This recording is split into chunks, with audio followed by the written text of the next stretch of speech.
Assalamualaikum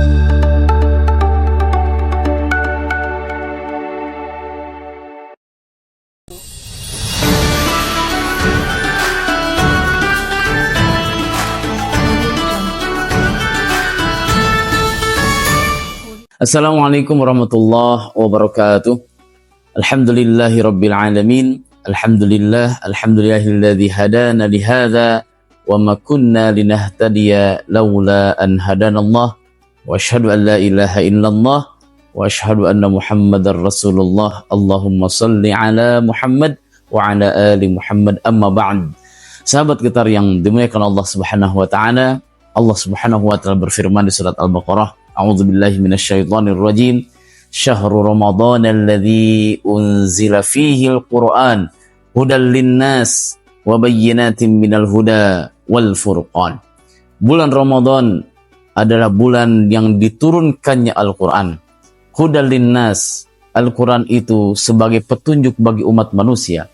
Wa bayyinatin minal huda, dan untuk menjelaskan petunjuk, wal furqan, dan sebagai pembeda mana yang hak dan mana yang batil. Sahabat Getar yang dimuliakan Allah Subhanahu wa taala, Al-Qur'an sangat penting bagi kita semuanya. Al-Qur'an akan menjadi petunjuk bagi kita semuanya, kemana kita akan melangkah, bagaimana cara kita berpikir, bagaimana cara kita bersikap, semuanya sudah ada di dalam Al-Qur'an. Sahabat Getar yang dimuliakan Allah Subhanahu wa taala, kalau kita melihat proses bagaimana Al-Qur'an itu turun sampai kepada Nabi Muhammad, kemudian diajarkan kepada para sahabat, dan terus diajarkan dari generasi ke generasi sampai kita semuanya, ternyata kita mendapatkan keajaiban yang luar biasa. Allah Subhanahu wa taala yang berfirman kemudian menurunkan Al-Qur'an kepada Nabi Muhammad melalui malaikat Jibril. Malaikat Jibril kita kenal dengan Sayyidul Malaikah, pimpinannya, tuannya para malaikat. Kemudian malaikat Jibril menjadi mulia. Kenapa menjadi mulia? Karena malaikat Jibril mendapatkan amanah untuk menyampaikan Al-Quran kepada Nabi Muhammad. Al-Quran diturunkan di malam hari, di malam Lailatul Qadar. Allah Subhanahu wa taala menciptakan malam-malam sebagaimana malam yang biasa kita temui, tetapi Allah Subhanahu wa taala menjadikan malam Lailatul Qadar menjadi malam yang istimewa, karena pada malam itu Allah turunkan Al-Qur'an melalui malaikat Jibril. Begitu juga Al-Qur'an sampai kepada Rasulullah sallallahu alaihi wasallam. Rasulullah sallallahu alaihi wasallam di antara wasilahnya menjadi pimpinannya para nabi, di antaranya adalah karena Al-Qur'an.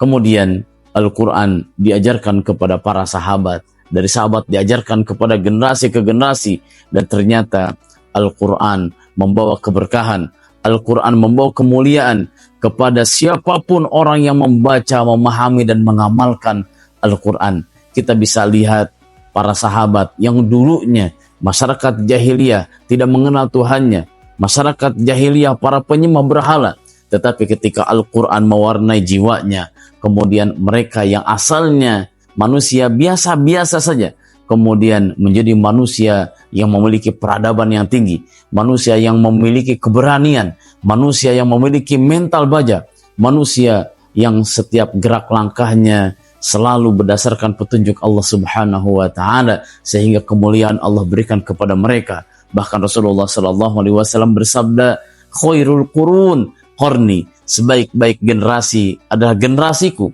tsummal ladzina yalunahum, tsummal ladzina yalunahum, kemudian generasi setelahnya dan generasi setelahnya. Kenapa 3 generasi awal ini menjadi generasi terbaik?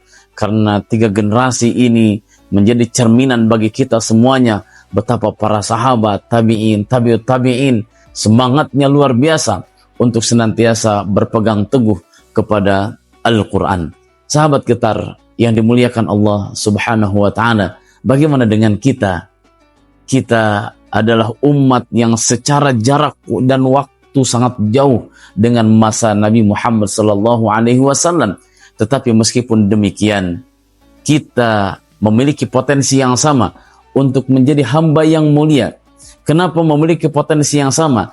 Karena kita mendapatkan sibghah, mendapatkan warna Al-Quran. Kita bisa belajar Al-Quran dari para guru.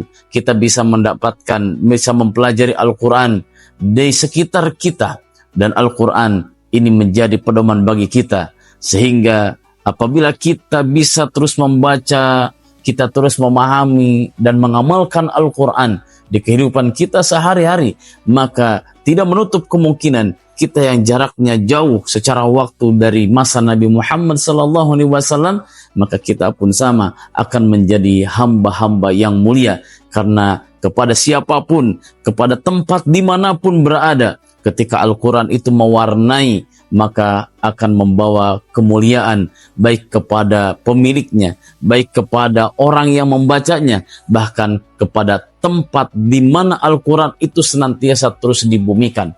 Oleh karena itu, hadirin rahimakumullah, sahabat Getar yang dimuliakan Allah Subhanahu wa taala, Rasulullah sallallahu alaihi wasallam mengingatkan kepada kita dengan sabdanya, "Innallaha yarfa' bihadzal kitabi aqwaman wa yadh'u bihi akharin." Allah Subhanahu wa taala akan mengangkat derajat satu kaum bihadzal kitab, dengan Alkitab ini, dengan Al-Qur'an ini. Wa yad'u bihi akharin, dan Allah akan merendahkan satu kaum dengan Al-Qur'an.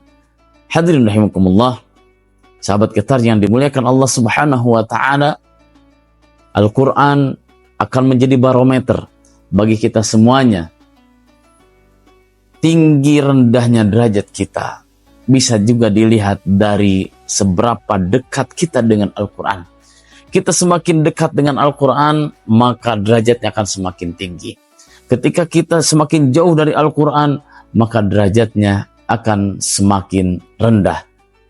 Sahabat Getar yang dimuliakan Allah Subhanahu wa taala, mumpung kita masih ada di bulan Ramadan, bulan yang penuh dengan ampunan, bulannya Al-Quran, maka peringatan nuzul Al-Quran bukan hanya sekedar kita mengenang bagaimana prosesnya turunnya Al-Quran dari Allah Subhanahu wa taala melalui malaikat Jibril kepada Nabi Muhammad sallallahu alaihi wasallam, tetapi dengan nuzulul Quran semakin mengingatkan kita kembali tentang esensi Al-Quran itu diturunkan kepada kita, yang tiada lain adalah agar kita semuanya menjadi hamba-hamba yang mulia.